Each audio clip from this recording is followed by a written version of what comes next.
मैं आपका अपना टीचर कुशल गौड़। आज मैं आपके लिए प्राचीन भारतीय इतिहास में 16 महाजनपद का टॉपिक लेकर आया हूं, क्योंकि ये हमारे आगामी जो एग्जाम है और जो पहले भी हो चुके हमारे एग्जाम अलग अलग विभाग से संबंधित, चाहे वो आईएएस का एग्जाम हो, पीसीएस का एग्जाम हो, पीसीएस जे का एग्जाम हो, ग्रुप सी का एग्जाम हो, पुलिस हो, एसआई हो, अदर कोई भी एग्जाम, यहाँ तक कि आपका सीटेट यूटेट जो भी एग्जाम है उनमें भी इस टॉपिक से क्वेश्चन बनता है। तो उसी चीज को ध्यान में रखते हुए मैं आज आपके लिए 16 महाजनपदों का टॉपिक लेकर आया हूँ। 16 महाजनपदों का जो उदय हुआ था वो हुआ था 6ठी शताब्दी ईसा पूर्व। 6ठी शताब्दी ईसा पूर्व का मतलब है महात्मा बुद्ध के जन्म से पहले, महात्मा बुद्ध के जो समय रहा है उससे पहले उन 16 महाजनपदों का प्राचीन काल में उदय हुआ था, जिसकी हमें जानकारी बौद्ध धर्म के ग्रंथ अंगुत्तर निकाय से जानकारी प्राप्त होती है कि प्राचीन काल में 16 महाजनपद थे और उनका उदय कहां पर हुआ था, वर्तमान में वे कहां पर स्थित थे। तो यही सब चीजें हमें इसमें देखनी है और पढ़नी है। तो यहां से क्वेश्चन कैसे बनता है ये देख लीजिएगा। एक तो क्वेश्चन आता है महाजनपद और उसकी वर्तमान राजधानी क्या थी। जैसे आज हमारे 16 राज्य है, हमारे 28 राज्य है और 8 केंद्र शासित प्रदेश है।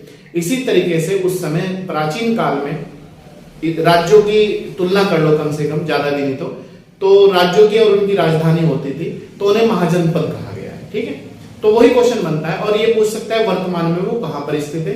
तो ये तीनों पॉइंट मैंने आपको बिल्कुल क्लियरिटी के साथ समझाऊंगा मैं आपको, जो हमेशा के लिए आपकी कोई भी समस्या ना रहे। आइए देखते हैं क्या है विषय है हमारा प्राचीन भारतीय इतिहास।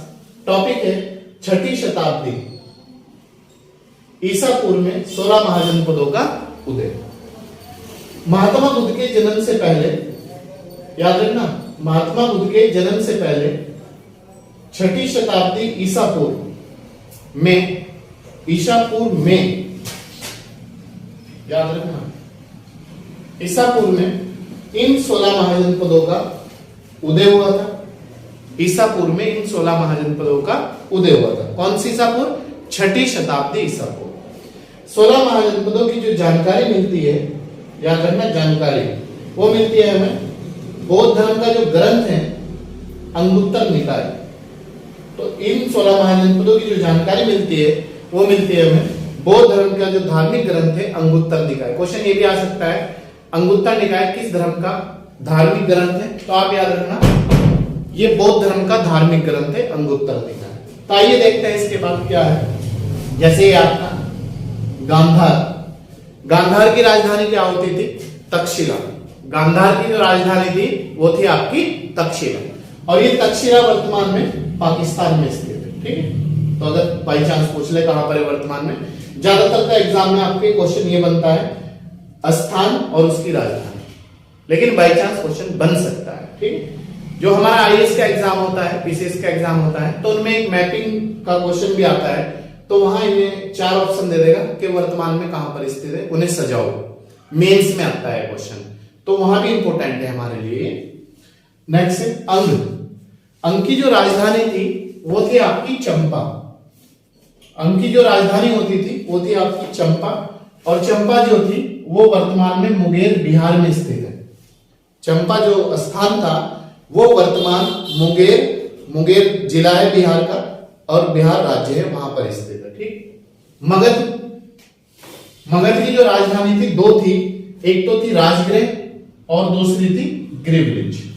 ये भी आपकी बिहार की जो राजधानी है पटना, ये स्थान आपका वहां पर स्थित था। तो आप याद रखना मगध की राजधानी 2 थी, राजगृह और गिरिब्रिज, और ये वर्तमान पटना बिहार में स्थित था। फिर आपकी काशी, काशी वाराणसी, वाराणसी में था काशी, इसकी राजधानी जो थी वाराणसी थी, और जो ये वाराणसी थी ये वर्तमान उत्तर प्रदेश जिले में स्थित, उत्तर प्रदेश राज्य में स्थित था। ठीक है, नेक्स्ट है वत्स। वत्स की जो राजधानी होती थी वो थी कौशाम्बी, और कौशाम्बी कहां पर है? इलाहाबाद। कौशाम्बी अभिलेख भी है, कौशाम्बी जो अभिलेख है वो भी इलाहाबाद से ही मिला है। ठीक है, तो आप याद रखना कौशाम्बी इलाहाबाद यूपी में स्थित। इसके बाद था कौशल। कौशल की जो राजधानी होती थी वो थी आपकी श्रावस्ती। और श्रावस्ती जो था फैजाबाद यूपी में स्थित था। फैजाबाद जिला है यूपी का, वहां पर स्थित था श्रावस्ती। ठीक है, नेक्स्ट है मल। मल की जो राजधानी होती थी वो थी आपकी कुशावती, और कुशावती जो था गोरखपुर जिले में स्थित था। गोरखपुर से आपके उत्तर प्रदेश के जो वर्तमान मुख्यमंत्री है योगी आदित्यनाथ जी, वो गोरखपुर से ही चुनाव लड़ रहे हैं, तो आप ये भी याद रखना। तो गोरखपुर उनका जो गृह स्थान था वहां पर था। कौन सा स्थान? मल। मल की राजधानी क्या थी? कुशावती, गोरखपुर यूपी। ठीक है, इसके बाद है पांचाल। पांचाल की दो राजधानी होती थी, एक तो थी कांपिल्य और एक थी अहिस्त्र। कापिल्य या अहिस्त्र, और ये वर्तमान बरेली यूपी में स्थित था। ठीक, एक बार और देख लीजिए। गांधार तक्षशिला पाकिस्तान, अंग चंपा मुंगेर बिहार में था। मगध की राजधानी दो थी, राजगृह और गिरिब्रिज पटना बिहार में था। काशी वाराणसी यूपी वाराणसी। वत्स कौशाम्बी इलाहाबाद यूपी। कौशल श्रावस्ती फैजाबाद यूपी। मल कुशावती गोरखपुर यूपी। पांचाल अहिस्त्र या अहिस्त्र कापिल्य बरेली यूपी। अब इतना याद रखना, ये दो होते मात्र 16 महाजनपदों में। पटना बिहार में, बिहार में थे दो स्थान, एक पाकिस्तान में था और ये आपके यूपी में थे। ठीक है, ये यूपी में थे। नेक्स्ट पॉइंट है हमारा,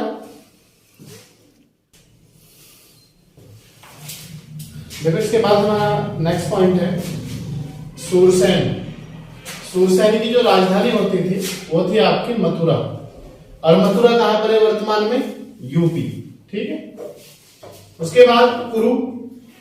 कुरु की जो राजधानी होती थी वो थी आपकी इंद्रप्रस्थ, और इंद्रप्रस्थ जो ये स्थान था ये आपका दिल्ली वाल को कवर करता था, थोड़ा दिल्ली का एरिया था, मेरठ और हरियाणा, ये इसके आसपास का एरिया था पूरे का पूरा कुरु इंद्रप्रस्थ। ठीक है, इंद्रप्रस्थ दिल्ली में आज भी मेट्रो स्टेशन है उसके नाम से। ठीक है, चेंदी। चेंदी की जो राजधानी थी वो थी शक्तिमती, और इसकी जो वर्तमान में है बुंदेलखंड यूपी में। ठीक है, इसके बाद अशमक।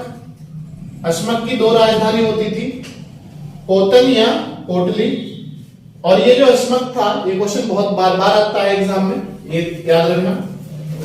दक्षिण भारत में एकमात्र स्थान था जो गोदावरी नदी के तट पर था, तो याद रखना। दक्षिण भारत का एकमात्र स्थान कौन सा था 16 महाजनपदों में? अशमक। इसकी राजधानी क्या थी?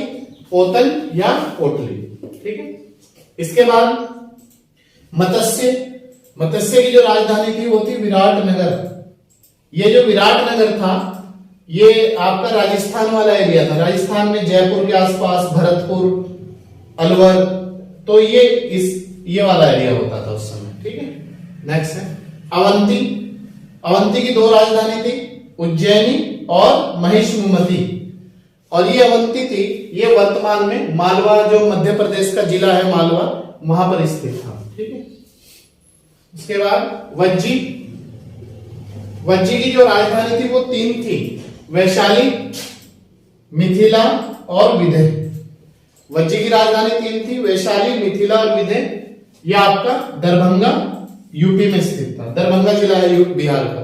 ठीक है, नेक्स्ट है कंबोज। कंबोज की जो राजधानी थी वो थी हाटक, और ये राजौरी हजारा के आसपास का एरिया होता था उस समय। ठीक है, नेक्स्ट है पांचाल। पांचाल की दो राजधानी थी, कापिल्य या अहिस्त्र, और ये आपका यूपी बरेली वाला एरिया होता था। तो ये थे हमारे 16 महाजनपद और उनकी राजधानी, जो हमारे एग्जाम में बार बार पूछा जाता है। तो ये आज का हमारा जो टॉपिक था ये अति महत्वपूर्ण था हमारे लिए, और ये बार बार एग्जाम में एक क्वेश्चन रहता है, चाहे वो आप कोई भी एग्जाम दीजिए, आईएएस का दीजिए, पीसीएस का दीजिए, पीसीएसजे का दीजिए, ग्रुप सी का दीजिए, C TET, U TET, police, या कोई टीचिंग का कोई भी एग्जाम दीजिए, सुपर टेट तक भी, हर एग्जाम में कोई ना कोई क्वेश्चन यहाँ से बनता है। तो ये था हमारी आज की क्लास, जो आपके लिए अति महत्वपूर्ण है, और इसमें कोई भी आपको समस्या हो क्लास में समझने में, कोई चीज समझ में ना आए क्लास करते हैं, तो आप हमें कमेंट बॉक्स में कमेंट करके बताएं, और आप हमें अपना आउटपुट दें, आपको हमारी क्लास कैसी लगी और आपके लिए हम और क्या बेहतर कर सकते हैं, ये भी आप हमें सजेशन करें, ताकि हम लोग आप लोगों की राय भी जान सके, आप लोगों को किस चीज की आवश्यकता है समय दर समय वो भी हम जान सके। तो आप हमें ये सब चीजें अपनी राय दें। और अगर हमारे चैनल पर आप नए हैं तो आप इसे 3 क्लास प्रतिदिन पाने के लिए सब्सक्राइब कर लीजिएगा, बेल आइकन को प्रेस कर लीजिएगा, लाइक और शेयर कीजिएगा। और अगर पुराने हैं तो प्रतिदिन आप देख रहे होंगे कंटिन्यूटी के साथ आपको मॉर्निंग में 10 बजे से 11 बजे के बीच 3 क्लास प्रतिदिन उपलब्ध हो जाती है। जो हमारी ऑफलाइन क्लास है वही हमारी ऑनलाइन क्लास है। आप चाहो तो हमारी ऑनलाइन क्लास में भी ऑफलाइन क्लास में भी आ सकते हो, आप लोगों का वेलकम है। उसके लिए आपको 50% की छूट दी जाएगी, ठीक है।